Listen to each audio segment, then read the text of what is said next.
Maraming mga Pilipino ang gumanda ang pamumuhay sa mga bansang miyembro ng European Union or EU, partikular sa Denmark.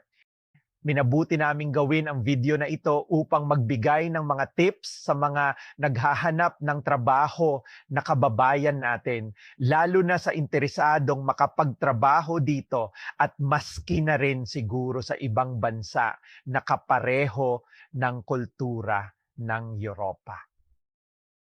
Paano at saan ka ba maghahanap ng trabaho sa Denmark? Ang bansang Denmark ay nagre-recruit ng mga tauhan o trabahador sa iba't ibang pamamaraan. Kapag alam mo ang mga ito ay mas lalo pang tataas ang tsansa mo na makahanap ng trabaho dito. Nandyan ang jobindex.dk o kaya ay workindenmark.dk bilang mga halimbawang online job portals sa mga naghahanap ng trabaho.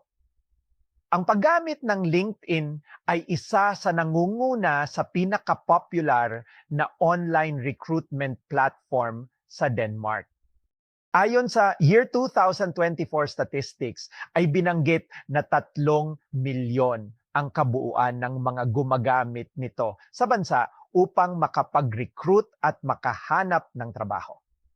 Kapag nakakita ka na ng mga companies na nakalocate sa Denmark o sa Europe, hanapin mo yung nagre-recruit ng mga aplikante na marunong magsalita ng English. Alamin mo rin kung international friendly company ang a-applyan mo.